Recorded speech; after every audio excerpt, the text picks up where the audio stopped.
Welcome, friends. Welcome to another edition of Freeing the Body, Freeing the Soul. I'm your host, Dr. David, the Cutting Edge Doc, and here on Freeing the Body, Freeing the Soul, we do in-depth interviews with individuals that are doing cutting-edge work in the areas of healing, spirituality, and social transformation.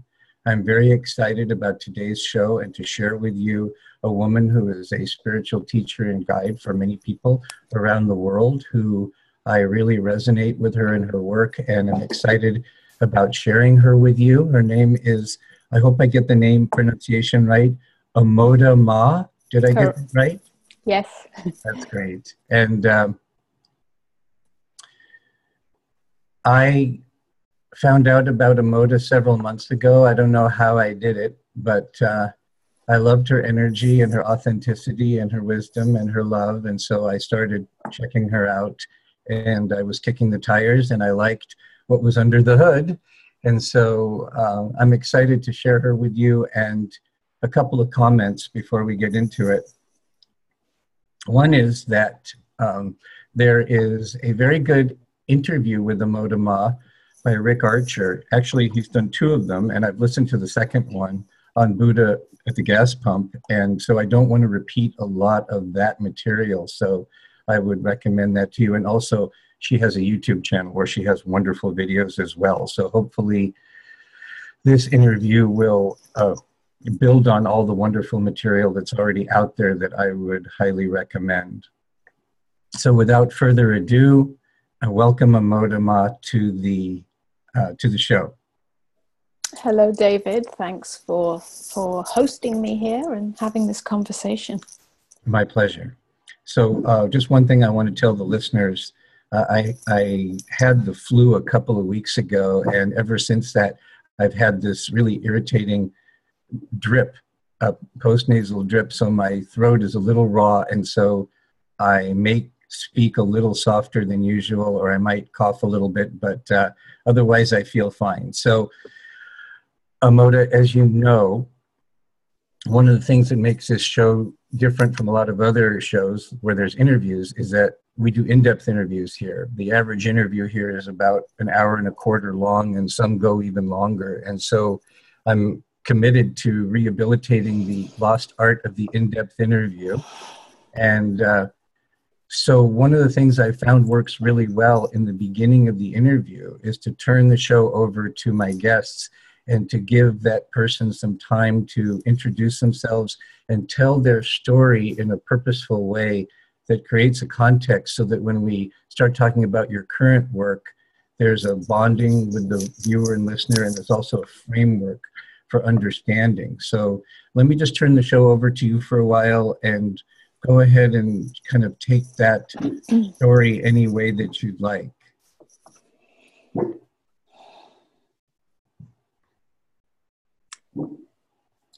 Well, my story, I'm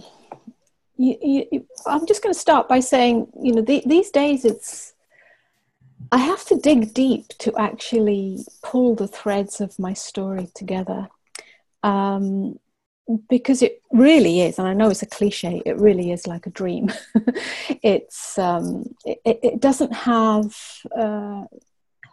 any juice to it anymore. It doesn't have any hooks in it anymore. It doesn't have much substance to it. So I'm going to try and dig deep here and pull a few threads together. When I look back, and I'm going to go right back to childhood, my story is one of suffering. There were many traumas right from birth. There were many shocks in my life. There were many sudden changes, unexpected changes, dramas, shocks that really took the ground from beneath me, in the sense that I never knew who my father was. I didn't know that my father wasn't my real father till I was 13. The circumstances of being told that he wasn't my father came at a very dramatic time, in a dramatic way, that created trauma. None of it was held. My mother experienced a lot of shocks, a lot of losses. As I went through my childhood, there was alcoholism in the family, there was sexual abuse, there was emotional abuse, there was some physical violence, there was a war. I lived on a small island in the Mediterranean for a couple of years, even though I was brought up in England, where there was a war, a sudden war in 1974, which as a 13-year-old, I was very traumatized by. The bombing, the proximity of it, the evacuation that happened where we lost all our possessions. I mean, literally everything that we owned. I arrived with my parents back in England with wearing a pair of shorts, a small skimpy t-shirt and a pair of flip-flops. My mother's shoes were broken, so she couldn't walk properly. It was very dramatic. So that's the history of my life. As I grew up into late teens and then early adulthood, I think that trauma got embedded. It was never addressed, either by my parents, who then were I was no longer living with, and they had divorced under very difficult circumstances. None of it was addressed in any way, so I went to continue my studies, academic studies, and found myself, rather than feeling the freedom of leaving home and all that drama and trauma, found myself very depressed, to the point that there were several suicide attempts. So my inner world was very, very dark. My outer circumstances were unstable and not particularly supportive, but it was more the inner world by that time had become a very barren place. But I had no insight. I had no willingness to look within and ask the right questions and unpack that trauma and explore anything. So I get sent from psychiatrist to psychologist, but nobody could penetrate the thick wall that insulated me from feeling anything. So I became very, excuse me, very caught up in my head, very academic. And even though I was following a path of psychology, and had a philosophical interest in some of the existential issues of psychology, I ended up, as luck would have it, in a very scientific and experimental branch of psychology, which didn't serve me either. It just supported this inability to really look within, and yet that was what my soul was craving for. So it all culminated with a big emotional crash, mental crash, perhaps a spiritual breakthrough, you could call it, at the age of 28, where my whole academic career collapsed, which was actually very successful on the external level, in what I was doing and what I was achieving. It all crashed, and I dropped out at the very last minute of achieving my doctorate, which was my whole life's focus. My personal life collapsed, and I found another point of existential black hole, again with a very strong tendency to turn towards suicide, to take my own life. I didn't, and something else happened, which is where something opened up through a combination of lucky circumstances. One was long distance running, which my previous boyfriend was very much into and had forced me into, because I was being depressed. I was a couch potato and didn't move very much, being caught in my head as well rather than my body.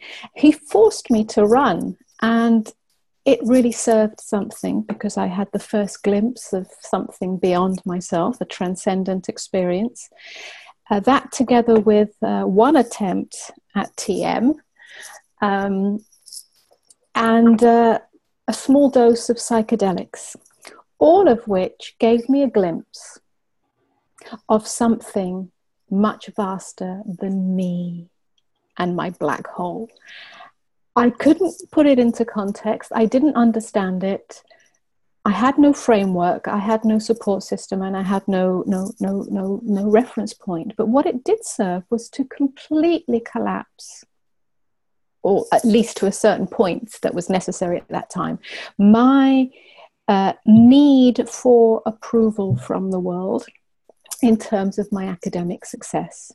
So from that point on, I became a nobody. I was penniless, I was homeless, and I devoted myself to exploring aspects of my emotional self, my consciousness, in ways that hadn't been accessible to me before. So this was a very ripe time for exploration, for the inner journey. I did end up in India.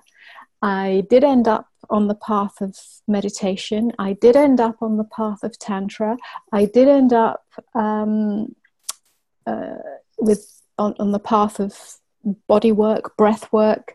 There were many modalities that I explored. In the meantime, my outer circumstances were impoverished to a great degree, but none of that mattered, because something was being enriched on the inside.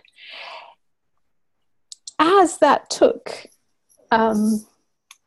root, and I started to work with some of these modalities and even teach some of them in my own format, life went on, and I came up against or rather surprisingly, because I wasn't, by then, I'd done a lot of inner work and I'd done a lot of meditation, and I was actually in a very, let's say, peaceful and open inner space. And I wasn't really looking for anything. But something happened in which, as I was living on my own, and I'd had a major relationship breakup a year or two earlier, which had been resolved, but something else started to happen. Was that a more subtle, existential barrenness, aloneness, singularity started to reveal itself. And this was very unexpected. It was very subtle, because it had nothing to do with my circumstances. It had nothing to do with loss or personal wounding, although that probably had led to this. Yeah, so it's not that it had nothing to do with it, but in that period of time, it wasn't it seemed to be causeless. But as this revealed itself to me, I had a whisper of the suicidal pull that had happened 20 years earlier. You know, by now I was in my early 40s. And I recognized it.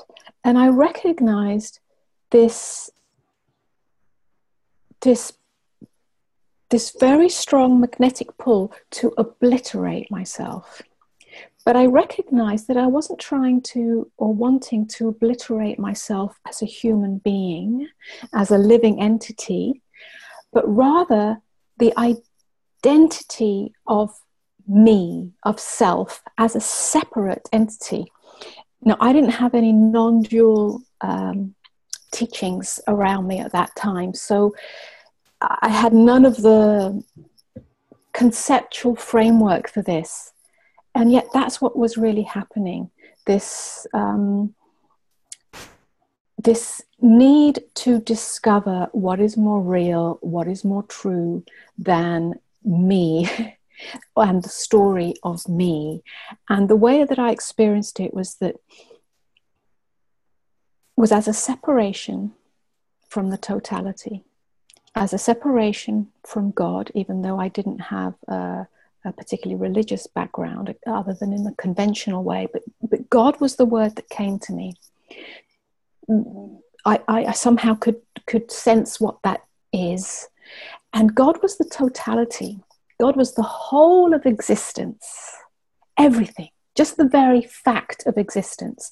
And that somehow me, stood outside of that. In order for me to perceive or know existence, or know the fact of existence, there must be a me, an I, something here that stands outside of that in order to know it. And that created such suffering. That created such a sense of separation. And it was very subtle, but very profound. And I sensed that I'd reached the core of something. And this went on for several months. So at some point, I couldn't stand it anymore. So I really sort of literally surrendered to the floor and said, show me, or I want to know, or what is more real than this, more true than this?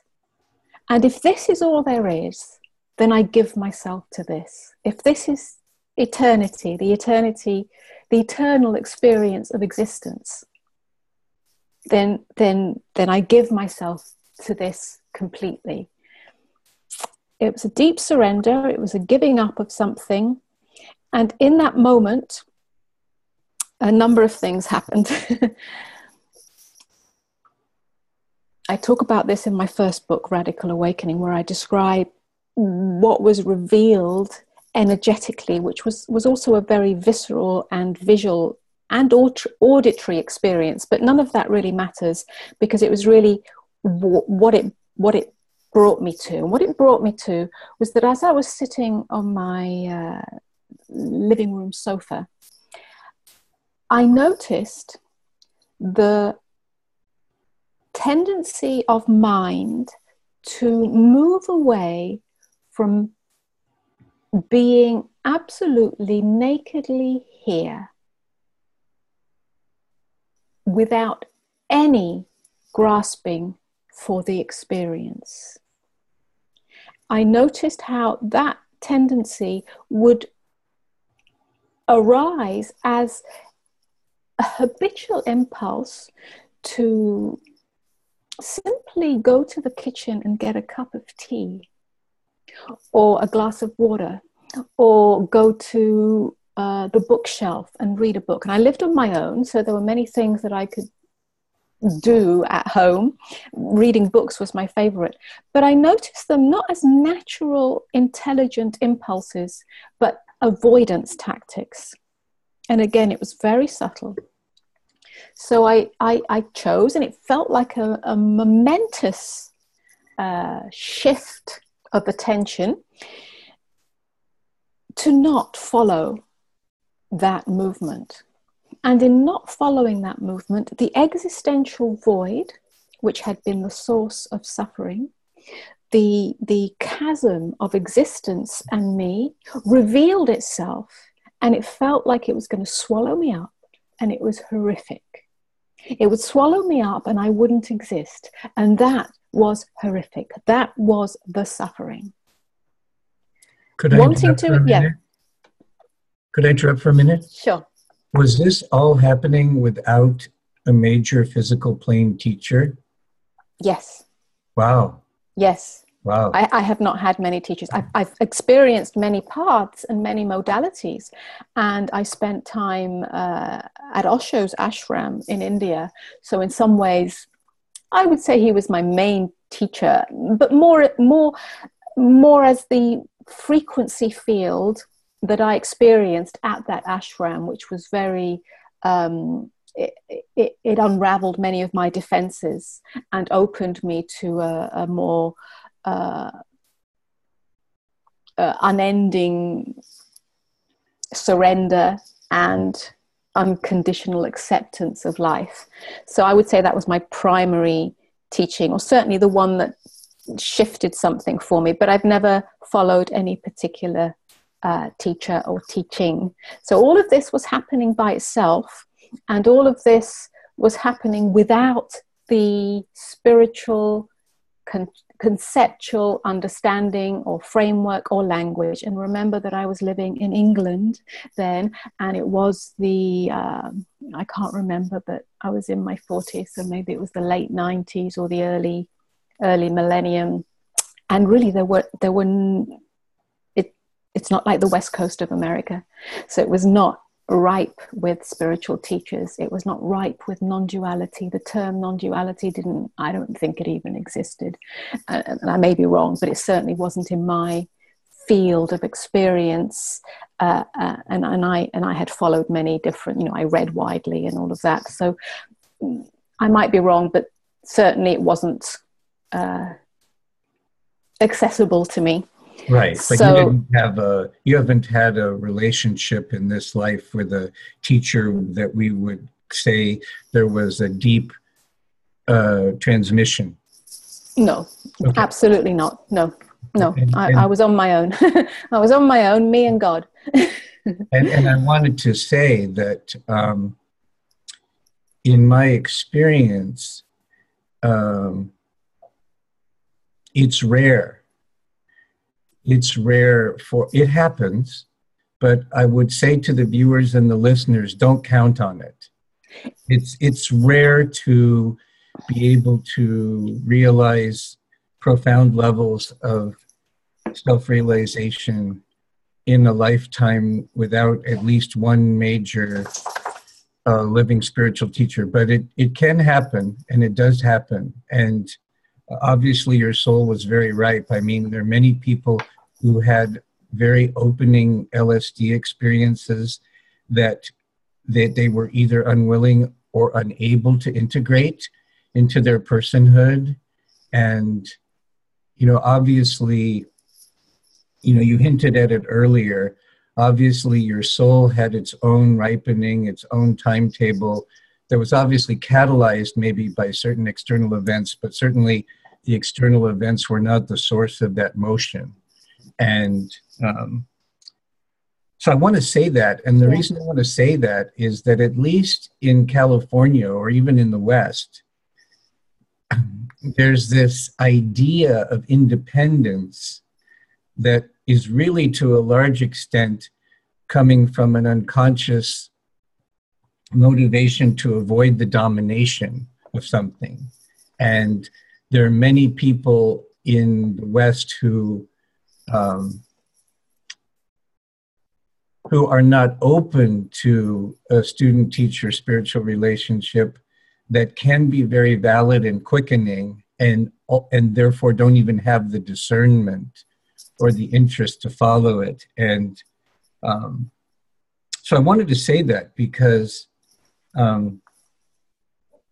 a truly valid spiritual teacher is on the physical plane can be very valuable, can save you a lot of time, can keep you from a lot of dead ends, and can be a living example for you, can hold you, can provide a sangha of community support. And so I thought it was important to mention that so that the viewers and the listeners have that balanced context. I totally agree, and thank you for bringing that forwards. I think that is true, and certainly in my role now, many years later, as spiritual teacher, I see that a lot, and it's tricky and it's subtle, and we have to navigate that with ourselves.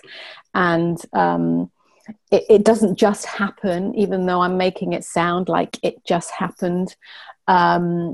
There is a ripeness of the soul, and I would say that ripeness was there right from the beginning, which is why every circumstance of my life served to break the shell of separate self. There was a deep longing to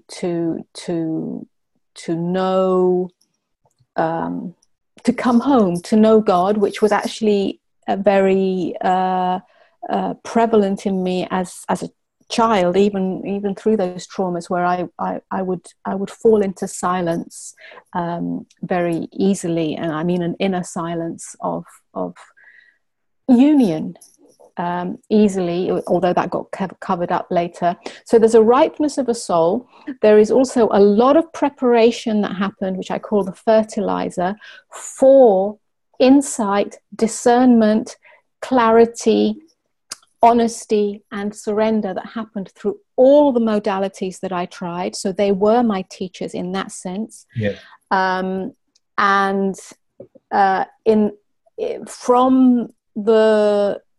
When I came out of my experience with Osho and the ashram, even though he wasn't in his body, he'd just left, I gave myself to life. Life was my teacher. Life was the guru.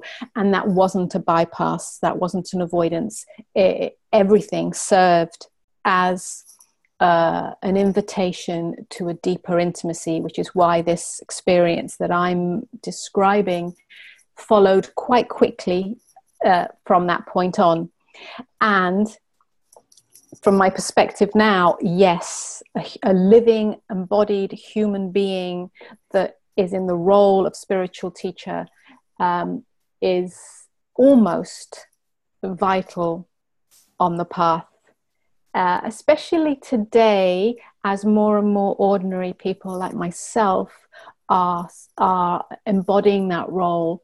And it's not such a mystery, or as it was many years ago, where the Indian guru lived on the mountaintop and seemed to be beyond humanity and didn't integrate with life, and so it would have this mysterious feel to it, or this mystical feel, or this transcendent feel. And it's very different now, so it serves a purpose. So very much so, in where I was in my geography and my history, I didn't have access to an ordinary spiritual teacher, in that sense, to a human being that one could be close to, or surrendered to, or open to, or intimate with. It really was, at least in my experience, somebody like Osho who I wouldn't even dream of wanting to be like him. So it was not in my framework. So anyway, all this stuff happened. And if I may just finish that little thread of meeting the existential void, it was from that moment on that all separation dissolved. So the core wound of existential separation, from that moment on, I was both obliterated and I merged into oneness. And I didn't, again, it wasn't put into any framework. And I think this part's important, David, because there was no real framework for it, at least not in the non-dual or enlightenment framework. I didn't grasp the experience and own it.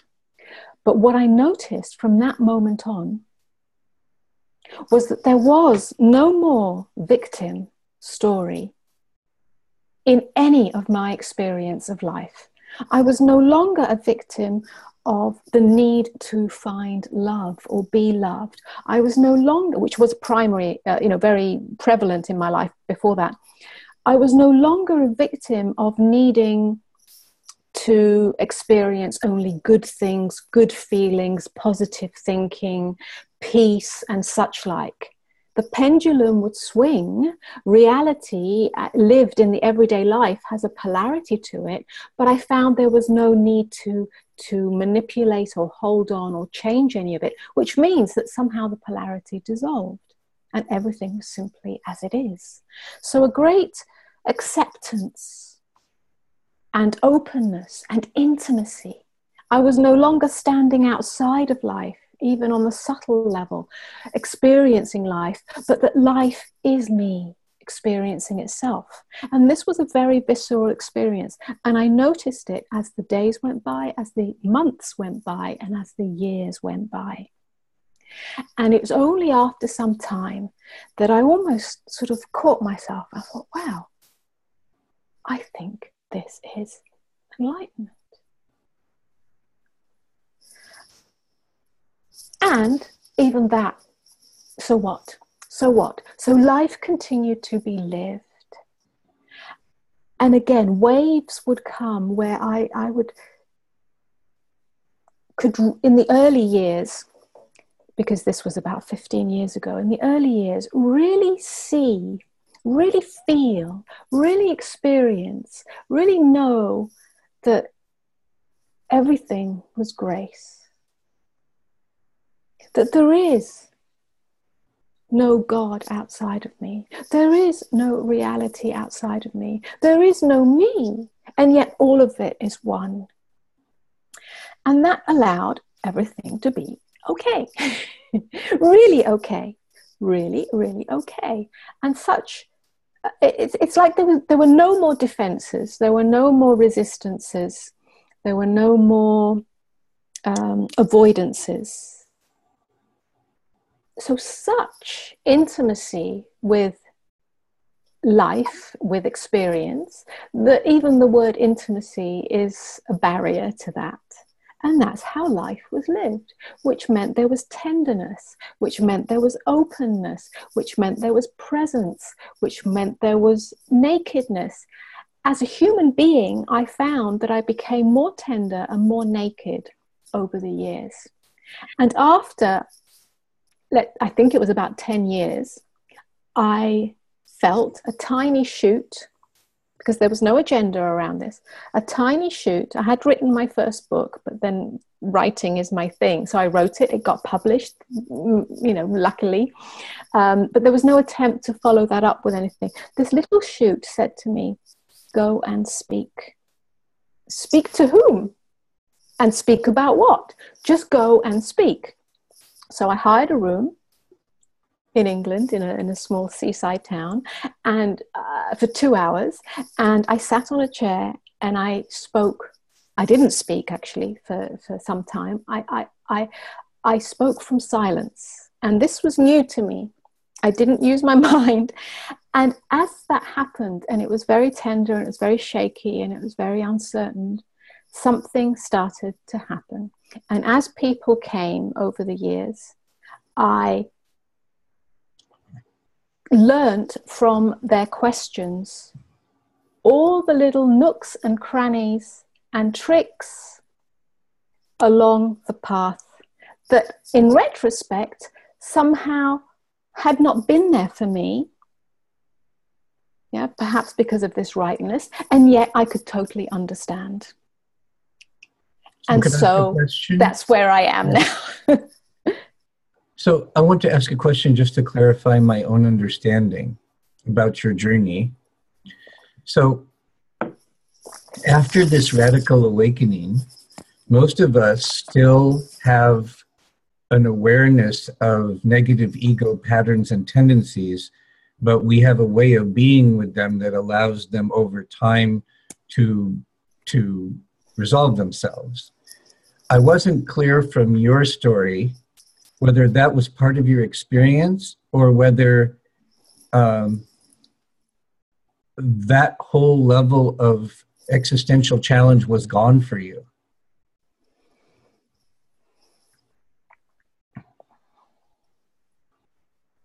So when you say ego tendencies, you mean defenses? That's part of it. Like, for example, there are many people that have had awakenings, but then when they get into the crucible of intimate relationships, they have a lot of limiting beliefs and identities and repressed emotions that come up, and they still have to work them through. Sure. And I didn't know if the experience that you had catalyzed that same kind of common process, or whether you had some kind of miraculous kind of healing where that wasn't part of your life experience after that, and it was only through your interaction with students that you developed the facility to guide people through that, or did you have to go through that yourself post awakening? Yeah. Okay. Again, a really good, insightful, insight there. Because, yeah, for me, after the awakening, all of that was gone.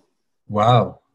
The main thing that happened, because relationship was one of my main areas of wounding, unsurprisingly, given my history with in my childhood, but relationship was my main place of wounding.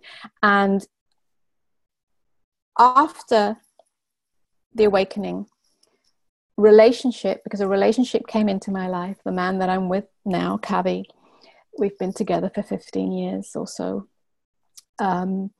When he came into my life, there was a gap between the awakening and him coming into my life. In that gap, again, I'm going to use the language that I used then for my understanding, the only language that I could use. I don't necessarily use this language now, but I'm going to use it because it was important to me anyway. I was married to God. From the point of radical awakening, I was married to God. In other words, I was one with the totality. I was one with existence. That was my very real, visceral experience. So you were unending. You were a true mystic. If I had any framework, it was the mystic framework. Yeah. I had no need for love because I am love. And I knew that category. I didn't know that before at all. I wouldn't understand what that meant. I am love. If I am love, I have no need. And I haven't had any need from that point on. There is no agenda. There is no need. There is no dependency. There is no looking for anything outside of myself to give me love in order to make myself feel loved, which is what I was looking for and what we all look for from the moment that we're born. So I would say that's a very powerful distinction, because most people's awakening is not to that radical extent. Most people have a glimpse of possibility and it gets into their DNA at some level, but then after awakening and they go back to the crucible of relationships and businesses and bodies, most people get triggered quite a bit. Yes. Have to develop a tremendous skill set and commitment about how to be with that in a way that allows the transformative process to continue to unfold. And so I can see, given your unusual radical awakening, I can see how important it was for you to have interaction with many students. And I can see how you would have been guided to speak and to become a teacher, so that you could develop that compassion and that facility. Yes. And so yes, and that's what my whole teaching is about now. As you know, Embodied Enlightenment, my book, talks all about this, because this has been my experience in speaking with hundreds and thousands of people, is that this part of the journey, the embodiment, the integration, the living of it in relationship, and we're in relationship to everything in the world, is the part that is very often missed out, bypassed, not spoken about, is confused, and so on. So yes, all of that experience in speaking with people and the time it took for it to totally mature in me, to be able to express it and bring it into the world, was necessary. And I'm just going to add another factor to this. Because even though that transformation was radical, which is why I called it radical awakening, it was not just a non-dual realization of the absolute. It was the absolute fully embodied as love. And that happened just like that. Yes, but I also put this part of the equation into it. The 15 years prior to that, let's say, was it 15 years? Yes. About 15 years prior to that, were totally dedicated. From the moment that my academic career collapsed to the point of this radical awakening, or a little prior to that, a year or two prior to that, was dedicated to the unraveling of energetic blockages in this vehicle. I understand. And that was such a cleansing, such a purging, that many of the traumas, the wounds, the codependencies, the patterns were seen and resolved. However, so there was a lot of preparation that happened. It wasn't just a sudden flip, but there'd been a lot of preparation that happened so that when the shift happened, it could be embodied in an empty vessel, or as empty as it was going to get. Having said that, I still had defenses. I was still a very shy, very self-conscious person. After the shift, that self-consciousness could no longer have any couldn't be upheld anymore. Yeah. And that was the journey for me, for that self-consciousness, that shyness, that tendency to withdraw and be introvert and to be insecure as a human being, as a personality, couldn't be upheld unconsciously anymore. So I had to, over time, over the 10, 50, or over 10 years, give myself to the world a little more, reveal myself more and more and more, so that that part of the defensive structure could dissolve over time. And that's where I'm at. That's beautiful. And I'm so glad that the conversation is drilling down to this level, because one trap I've seen with spiritual teachers is spiritual teachers who've had a path similar to yours, where they've had a gradual path for a while, and then that prepared them psychophysiologically. And then they had a radical awakening. But then in their teaching, they teach as if only the radical awakening part was important. And that creates a false, in my opinion, creates a false promise for 99.999% of their students. And then when it doesn't happen, the students blame themselves. And I have seen that, and I think it leads to a tremendous amount of suffering on the part of the student, and also a tendency to either go through a tremendous amount of spiritual bypass or else to give up. And you know, your path, which was a combination of what I would call a gradual path and then a radical awakening, I think there's a lot to be said for that. You know, my path was kind of reversed. I had a radical awakening at a younger age. And it was interesting. I don't know if you've encountered this with people who have had radical awakenings at a fairly early age in their life. Mine was around age 19. The awakening was very interesting, because on one hand, I knew who I was, and I could see who I had been that I was, and I could see the structure of mind. I could see the structure of ego. It was very radical awakening. And so part of that radical awakening was an awareness that on another level, I was still a totally screwed up 19-year-old with character flaws, repressed emotions, and all sorts of things. And so part of that awakening was a knowing that I had a lot of work to do, and along with that was a total faith that that would happen, and that I didn't have to worry about that. I just needed to be responsible and play my part in that unfoldment.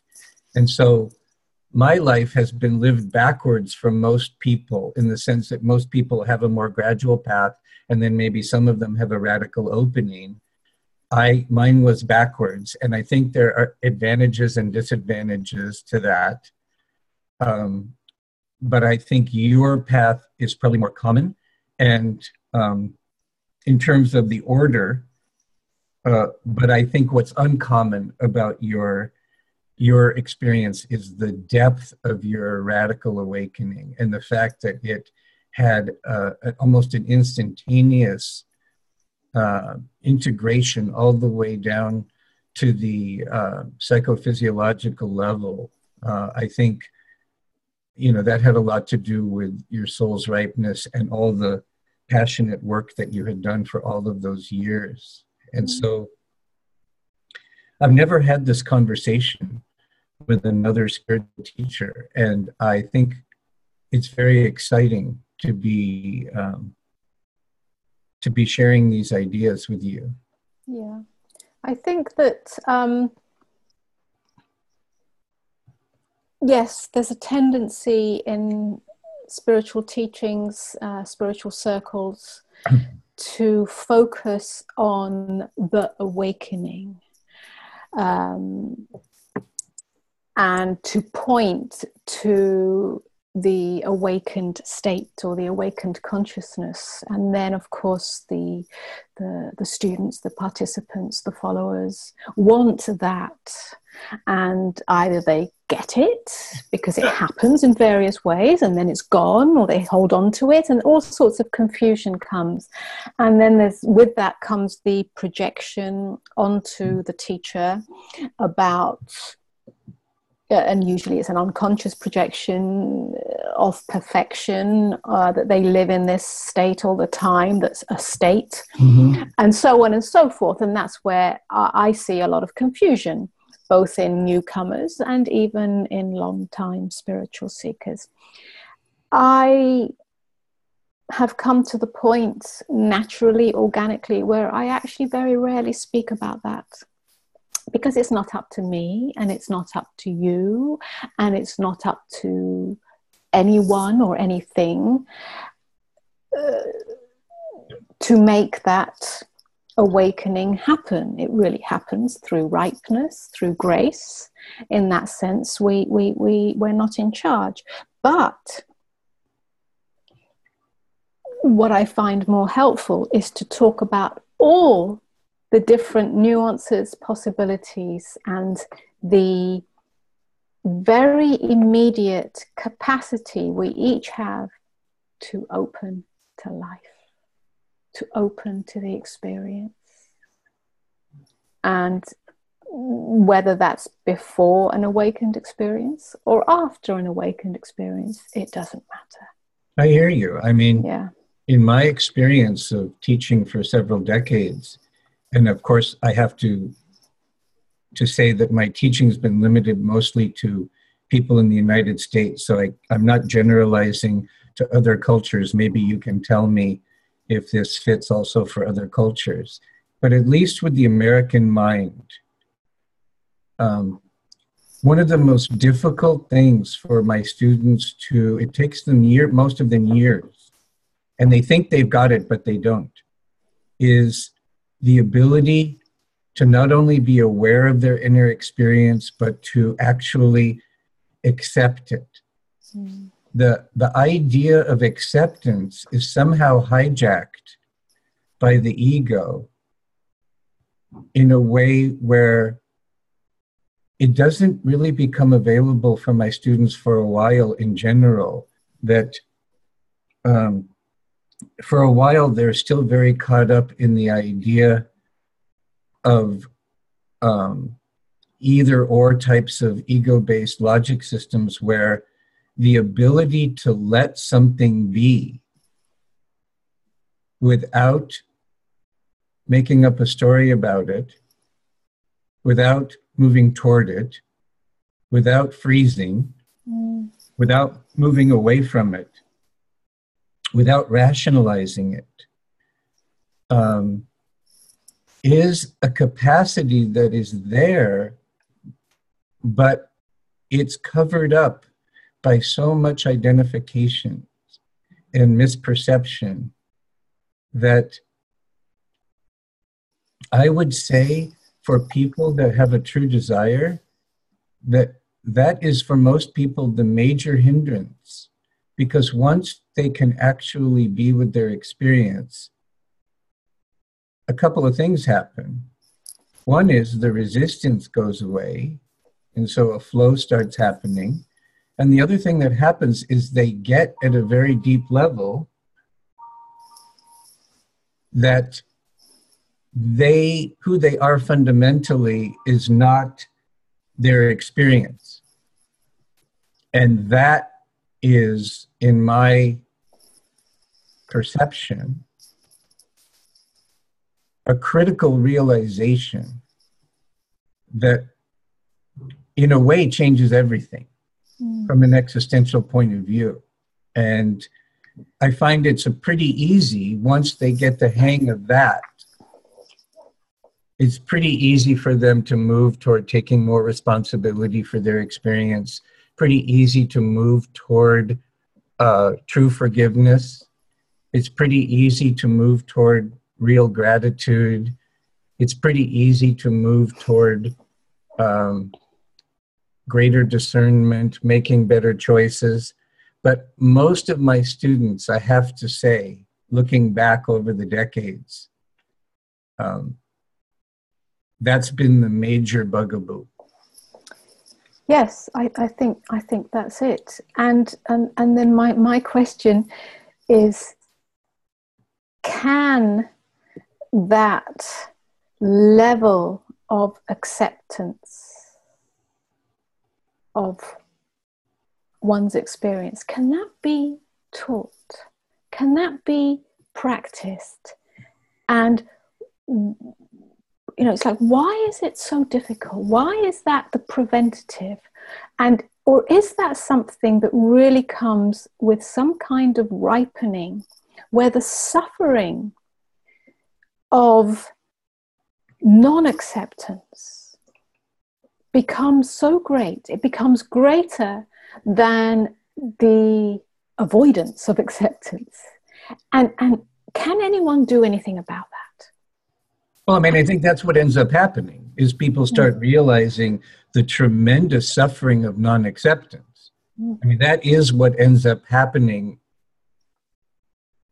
One of the feedback I've gotten from students is that I developed a meditation that I recorded that I've gotten good feedback on, that said it's really helped them. And it's a very simple kind of variation on a Ramana Maharshi meditation, where I simply direct people to different aspects of their experience, have them become aware of it, and then invite them to allow it to be exactly the way that it is and exactly the way that it isn't, and then expand their space to just let it all be. And then I move on to another aspect of existential reality. And, I created it and I thought it would be helpful, but I've gotten some feedback from people like, wow, that was like the game changer for me. And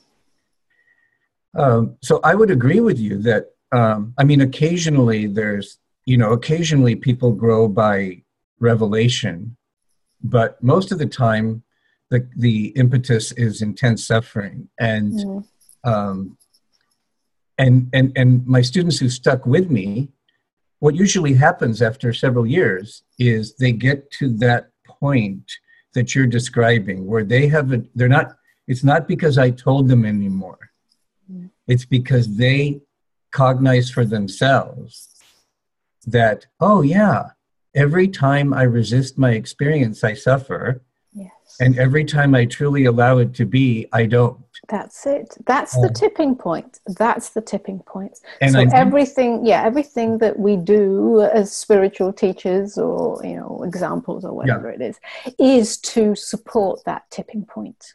And I'm interested in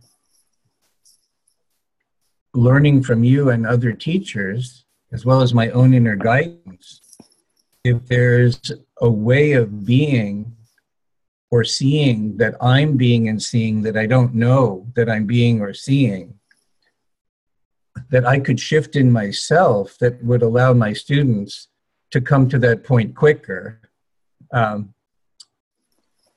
would be very interested in that. I'm open to that. But on the other hand, I know that there is a soul's ripening as well. But it's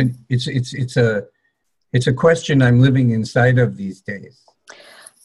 Yeah, I you know, I've come to a point, and there's a lot of places I've come to in very recently, or more recently, is that because I tend not to provide, I mean, I don't provide methods or practices, or and certainly all of it is useful, but it's just not the way it's moving in me. I find, and I have found, again, as recent years have rolled along, that really there's an invisible thing that happens. I never used to believe in transmission. And it's certainly not a transmission that happens by anyone doing anything or having power over anyone or anything like that. I'm really beginning to understand what transmission is.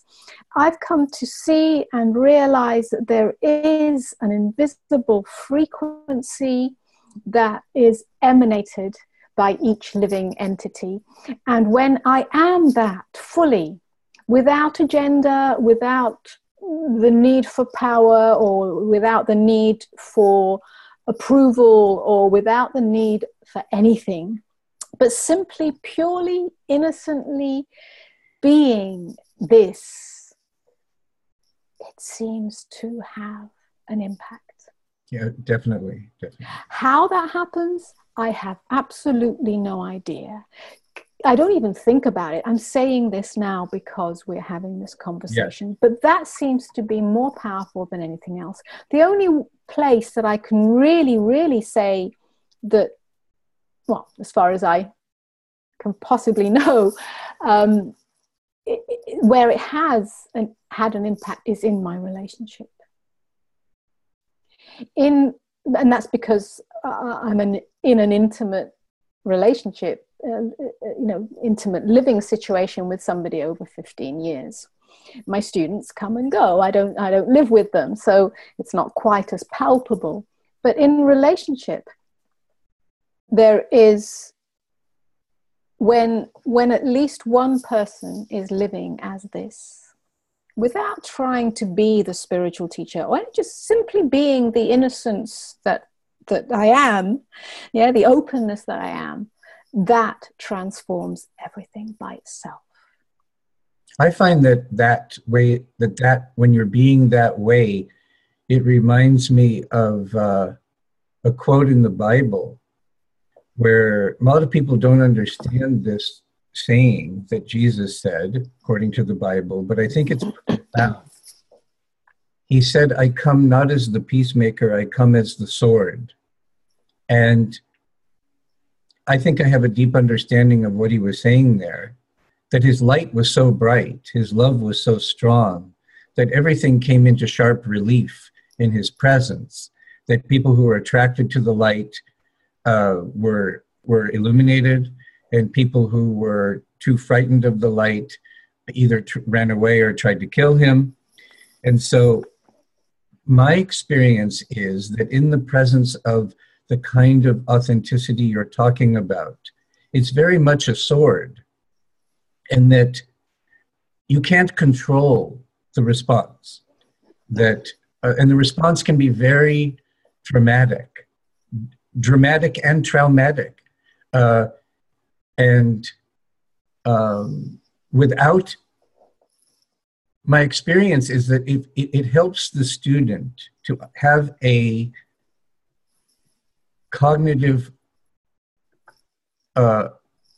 awareness of what I think Jesus meant by that comment, because otherwise it can be taken so personally that it can lead to a lot of unnecessary suffering. And so Yes. My response to your last comment is that it's not that the other person in the relationship will necessarily match you. They could, but not necessarily.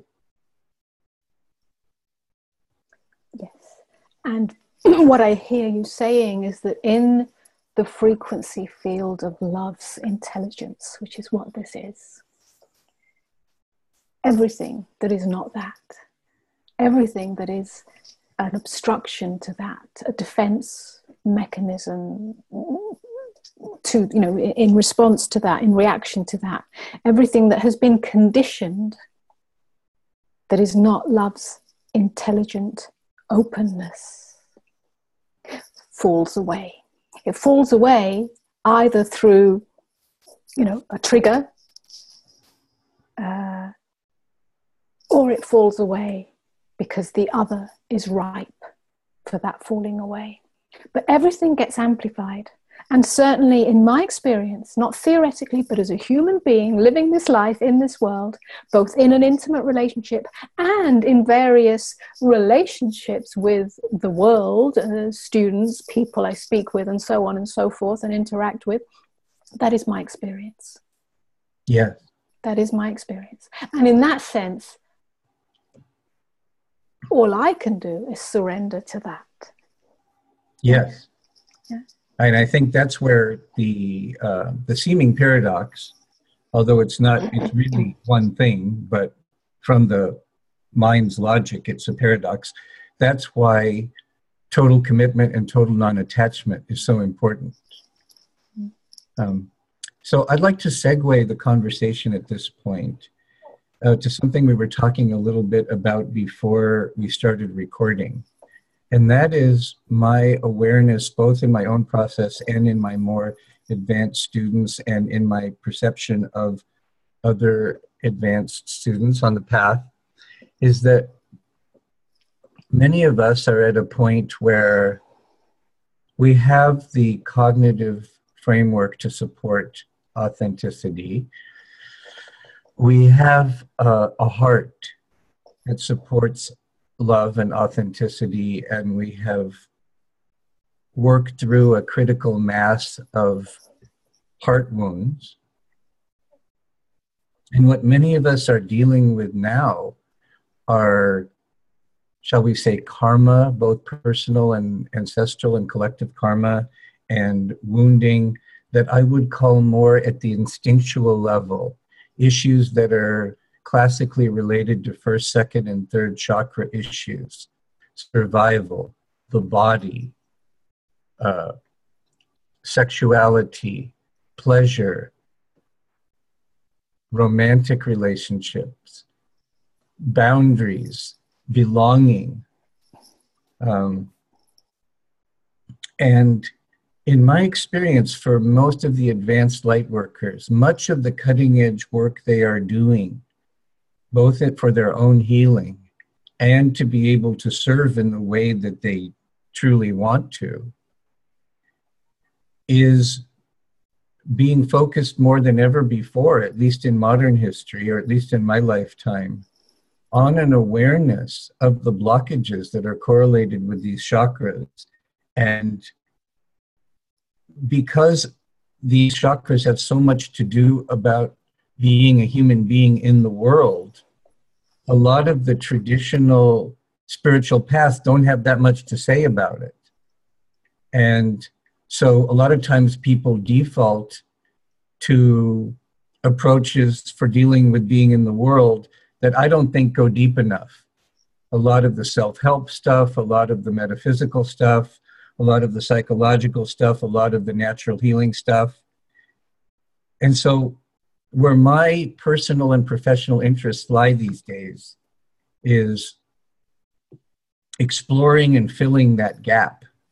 And that was one of the reasons that I wanted to interview you, because, you know, embodied enlightenment, what could be more apropos to that inquiry that I'm in the midst of? And so I wanted to put out those thoughts and just kind of turn it over to you. And if you could just take the conversation where you'd like to take it, given that that's my area that I'd like to focus on.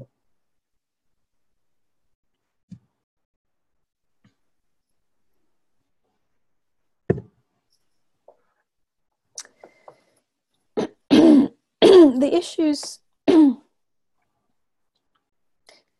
the issues of being in the world, or the issues of the world,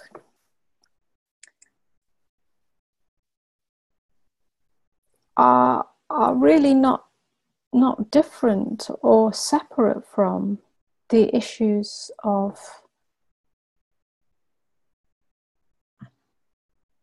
traditional inquiry of who am I or what am I. Once the false identity of self, of me, has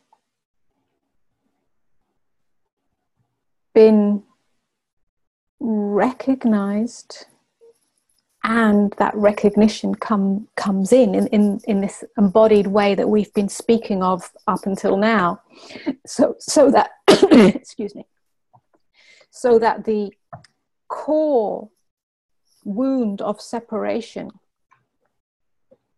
of me and the totality of existence, as is revealed through the world, is finally dissolved, then really that there's no question about how should I be in the world and how should I respond to the world. Again, in my experience, and I can only speak from that perspective, once that really has been filtered all the way, and you're talking of chakras, so if it filters down from the heart into the solar plexus, into the sacral, and into the base, yes, the root, then who we are in the world, what we are in the world, how we respond to all the issues of boundaries and the pushes and pulls of the world, how we are in the sense of belonging, in the sense of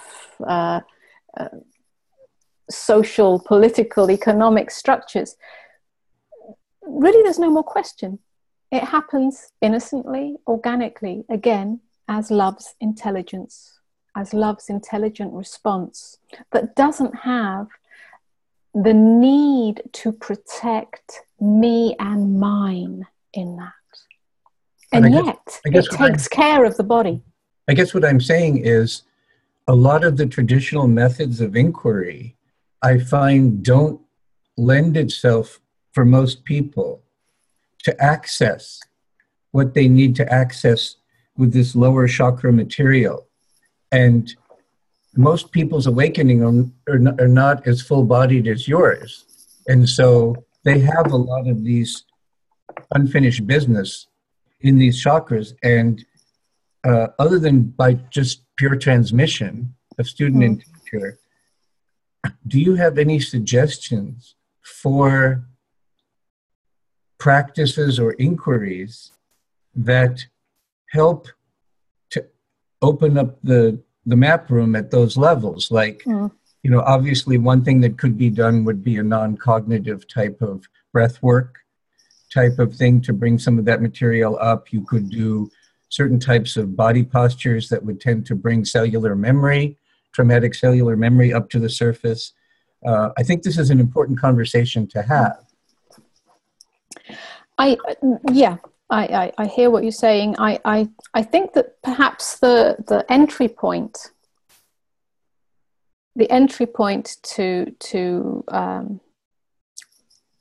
if you like, working with these blockages on this deeper level is first of all to the inquiry is whenever somebody is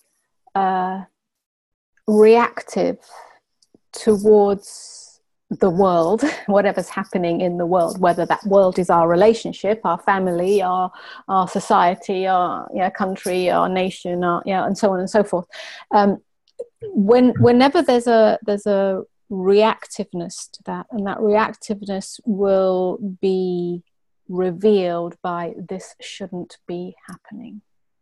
And there's a lot of this shouldn't be this way, this shouldn't be happening when we look out on the world. That's the entry point. That's the entry point. As long as there's a shouldn't be happening, then we are caught in the duality of right and wrong and self-righteousness. As long as there is self-righteousness, then our perception is not true. It's not clarity. Yes. It's not love. It's not openness. And Wherever there is self-righteousness, there's a hardness. Yes. There's a tightness. I was going to say, of course, that shouldn't be happening stance is also directed to one's inner experience, the content of one's inner experience. I shouldn't have that desire. Yes. I shouldn't have that feeling. I shouldn't feel that rage. I shouldn't. Yes. And so on. I mean, probably historically, probably 80% of the students and patients that I've had in this lifetime have been female. And not that this doesn't occur for men, but there are certain cultural conditioning factors that certainly contribute to it in women. You can almost go to the bank on the fact that there's going to be a tremendous amount of repressed and suppressed anger and rage, simply because it's completely socially unacceptable and therefore internalized as psychologically unacceptable. And so I think my comment about your initial comment is, number one, totally right on. Great way to have the red light go on, that, yeah, this shouldn't be happening. But also to say that strategy or that approach is equally valid, not only the searchlight to one's perception of the world, but also one's searchlight to one's inner process. Yes. So that's a great way of saying it. The red light, yeah? Very often, most often, in fact, probably always, that red light is not noticed. If that's noticed, and if it's noticed and recognized as a red light, and there's acceptance of that, first of all, and not denial of that, yeah, then that provides the doorway. The possibility then is of letting it go. It is possible, perhaps, to soften, to turn towards tenderness rather than hardness, to notice the sensation, the visceral feeling in mind, in body, in emotion of self-righteousness, and to ask oneself, is that what I really want? Is it preferable to the tenderness that is revealed when I soften around that? So yeah, I mean, I could speak more about that, yeah. But that's possibly the entry point. Very often people say that they are wanting to let go of that tightness, but don't know how. Point to that and speak around that and explore that over and over again. And then I'm going to jump here to what would, at least in an ideal vision of it, doesn't always happen, but that's the point where energy work would come in. That's the point where deep breath work, where shaking, where primal, where really giving oneself permission to experience energetically the rage, the self-righteousness, the injustice, the grief, the horror, everything, and to really experience that, and to through that experience to come out the other side, and it's okay. It's like the storm, you've moved through the storm and there is openness. Because what most people are frightened of is experiencing the storm. So in your role as a teacher and guide, will you sometimes spontaneously recommend that to a has that not been the type of conversation that's been coming up?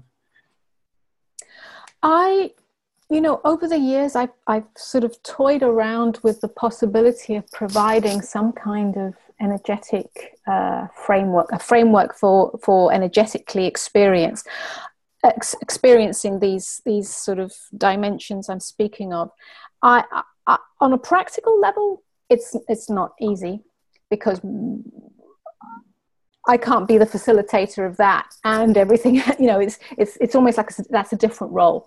No, but Do I mean, I recommend people to go? Yeah. Well, that doesn't really work very well either. For a start, I'd have to know somebody that I would totally trust, who could take people in that direction. And more importantly than that, I found that people just don't follow up. You cannot tell somebody what to do. You cannot tell somebody they need to experience some breath work. You cannot tell somebody they need to go and do a primal or whatever we might call anything. It just doesn't work. What I found really works, or works better, is to invite people into tenderness. Because everybody in their heart, in their soul, in their deepest being, longs for that. When I speak to that, something automatically opens. And I speak to that over and over and over again. It is an energetic experience in itself. And if that coming home on that level is really ripe in somebody, then it opens and it flowers. That's a very beautiful feminine approach. Yes. I mean, feminine in the deep sense of yes. the use of the word, like the way that water eventually will grind down a rock. Yes. It's very, I understand that's your way. That's just my way, because nothing else is really available to me. And I have had people that know me and know my history. I don't mean my childhood history, but my history of experience of different modalities. And I've worked as a breath worker myself, and I have worked in this way with people in the past who know me on that level, have often said, why don't you integrate that with your teaching? And really, I don't find it any more effective. And it's just not, it's not your way. It's just not the way. I think it's useful. Now, that's what I loved about Osho, was that he did integrate all of that. There was body work, there was energetic experience, there was primal catharsis, so that you could experience that and go deeper into the who am I.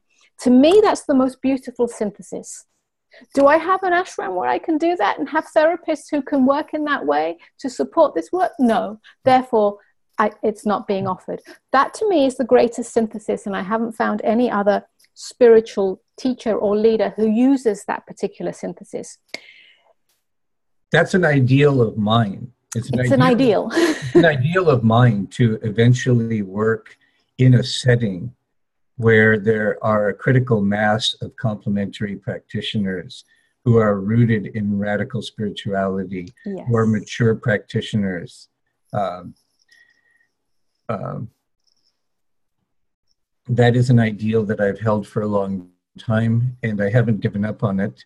I have formed an informal alliance of practitioners that I have a lot of respect for. And so I have had a different experience than you. I have found that the appropriate referral at just the right time with the right context, I have found to be very useful. Mm-hmm. But yes.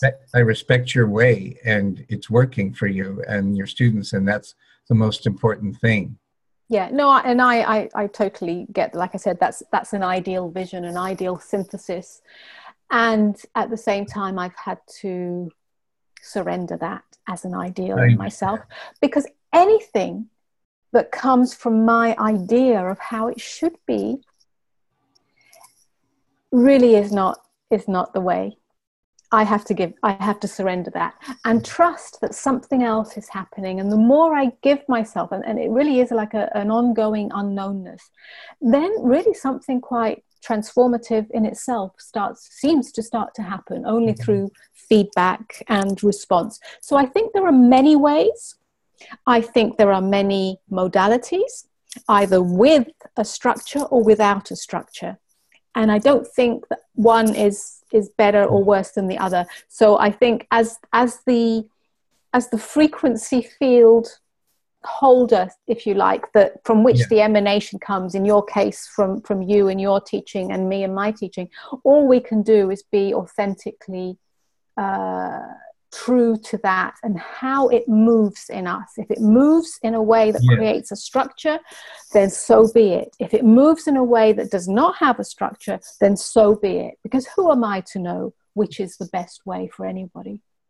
And one of the things I love is, and who knows, maybe we're breaking new ground here, is I love that we're having this conversation, and that this conversation has the love and the depth that it's having. To me, that's one of the most exciting things of all, because if we're ever going to live in spiritual community, we might as well model it and be it. And that's very exciting to me.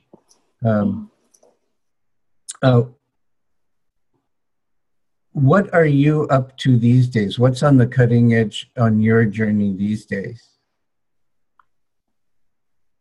What are you interested in? Where's your energy naturally going these days? Well, it seems to be going outwards into the world. And I mentioned earlier that in some ways I'm a sort of natural introvert, although these days that doesn't have much meaning for me anymore. Introvert, extrovert, what does it all mean? But I do like silence and stillness and being alone. I do like that, but I think that's being washed away as well. I feel that the energy is in really giving myself to the world in whatever way it is being called for. On a practical level, what does that mean? It means that I am teaching a lot more, I'm traveling a lot more, I'm being invited to speak and to hold gatherings and retreats here, there and everywhere. Initially, there was, maybe a year and a half ago or so, there was some resistance to that, in the sense that, oh, do I really have to? And so on and so forth. But, really it's being purified. It's being purified so that, this vessel, this vehicle, this me here is just more and more empty and going with whatever is being called for. And that means, quite a lot of busyness, quite a lot of behind the scenes decision making, putting things together, organizing and so on, that more and more seems to just take care of itself. I don't mean takes care of itself because somebody else does the tasks, but more that there isn't a resistance to it. There isn't there isn't a resistance to it. So actually all of it is very much enjoyed. There is joy in all of it. Doing, not doing, there is no demarcation between that anymore. Do I need to be silent and still? Not very much. It's like that silence and stillness is always here. It's what pours into everything. Yes. So where is it going? I have no idea. Okay. I can't hold a vision for it. It doesn't work for me. I am a visionary, but I respond to what unfolds in that vision. At some point, there may be another book. I don't know. Yeah. But yeah. Well, it's obvious to me that your path, I'm feeling into your way. And it's very much a feminine path of surrender to motion, to yes. True motion in, through, yes. And as you. Yes. And I honor that tremendously. As we move toward wrapping this interview up, a couple of things I want to make sure happens. One is I want to make sure that you give out contact information for people that would like to learn more about you and avail themselves of your gifts and presence. And also I want to give you as much time as you like to share anything that you're moved to share in closing. Okay, well, let's start with the easy stuff. My website, www.amodamaa.com. That's Ma with a double A.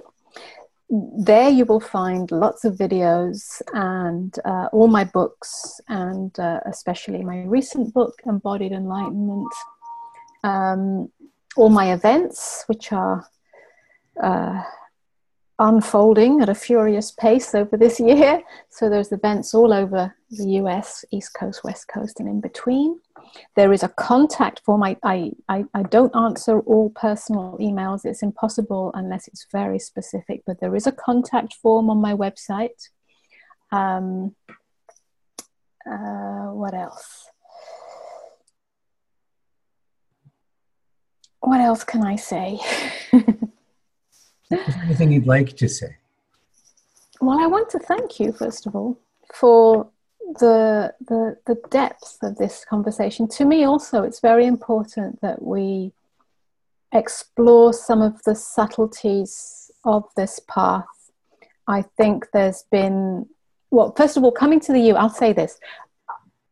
I now live in the US with Kavi. We moved here a year and a half ago, a year and 4 months ago. So this is our home now.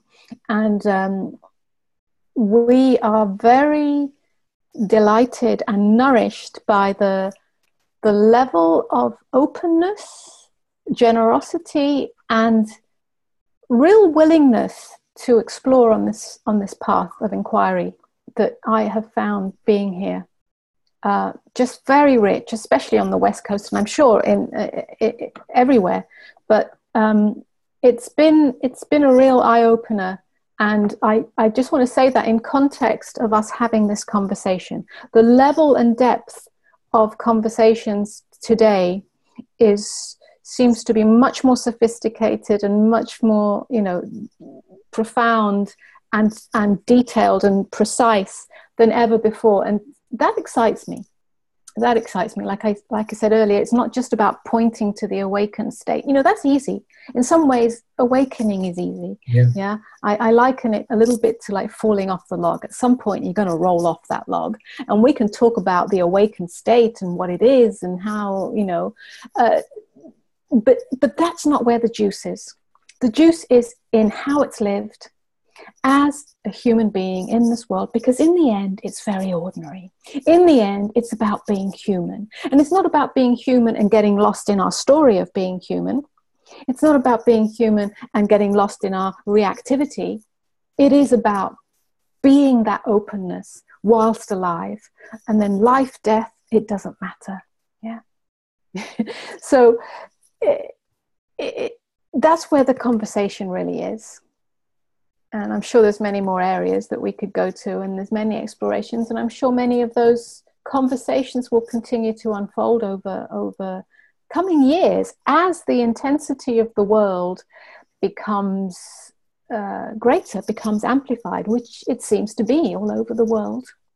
And I think the world is going to be our catalyst. The world is going to be our doorway. The world is the invitation, so that spirituality is not separate to our experience of the world.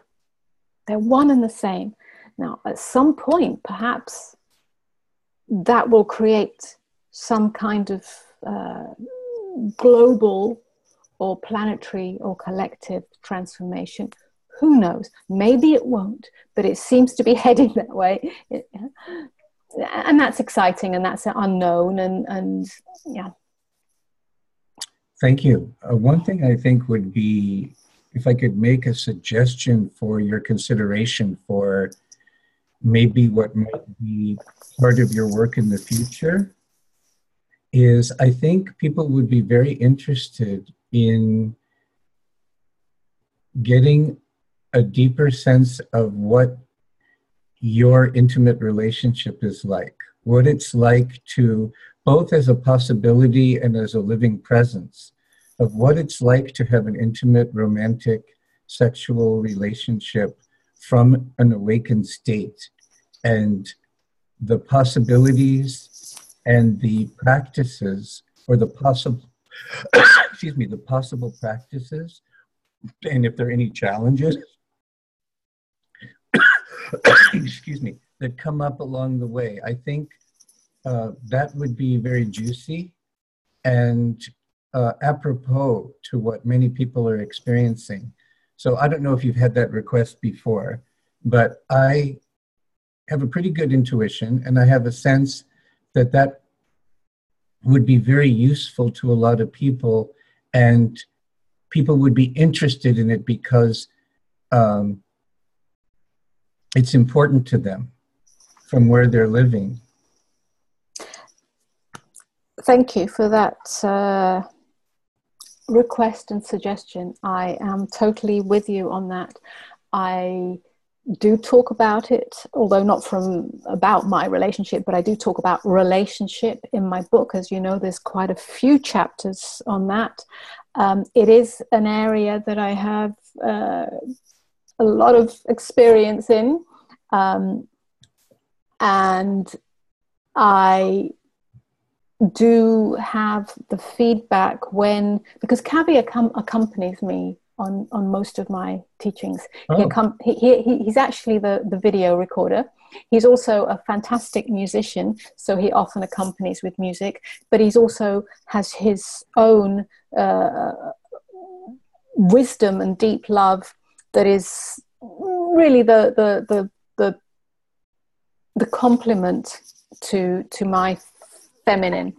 So together, the amplification of this of love's intelligence is even greater. Yes. So although he doesn't actually teach with me because he doesn't have this role and has no desire or movement in him for this role, he certainly complements it in terms of wisdom, love, and talent. So I feel intuitively that as time goes on, this will come more to the forefront. And the reason it hasn't is that I'm not really here to shout about my relationship.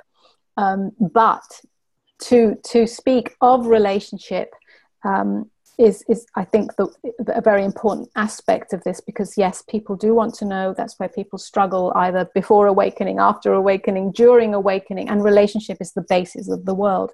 So I think that will come forwards more. And perhaps as time goes on, hopefully not in the too distant future, there will be more dedicated, perhaps, teachings on that, or a retreat based around relationship, and so on and so forth. So absolutely, thank you for that, because I really respond to the world's feedback. If that's what the world wants, then that's what I'll give them. You know, that's what I'll flow into. So that's beautiful suggestion. So yes, absolutely. And many people learn, at least partially, by stories. Yes. And so the personal touch, I think, can be appropriate without being a barrier. Yes, without being indulgent. Yes. And also I think that what happens is that when and again I can speak about Kavi and myself, so when we're together and people see that, whether it's in a teaching role or not a teaching role, it doesn't matter where, they really pick something up. They really get it because of the interaction that happens so naturally, and they're like, wow, can relationship be like that? And then they start to ask questions. That's exactly what I'm trying to say to you, is that if you could video that, you could share that, and that may be all it takes. Yeah. Just more people having the direct experience of the two of you yourselves being together. Yes. Almost like, here's a phrase, if you want it, you can steal it. Almost like stereophonic infinity. Yeah. Well, David, maybe you'll have us together on a show in the future. I would be honored and thrilled. Consider the invitation made. Okay. And when you're ready, let me know. Okay, that sounds good. That'll be a start, and we'll see how we get on. That'd be lovely. So on that note, ladies and gentlemen, you've been listening to another edition of Freeing the Body, Freeing the Soul. I'm your host and also the producer of Freeing the Body, Freeing the Soul. I'm Dr. David, the Cutting Edge Doc. And here on Freeing the Body, Freeing the Soul, we do in-depth interviews with individuals that are doing cutting edge work in the areas of healing, spirituality, and transformation. And my very special guest today has been spiritual teacher and guide Amoda Maa. And just speaking for myself, it's just been a very rich, delightful conversation. And I am really excited about the next interview with her beloved and Amoda. And on that note, we'll close with love and peace. Bye for now.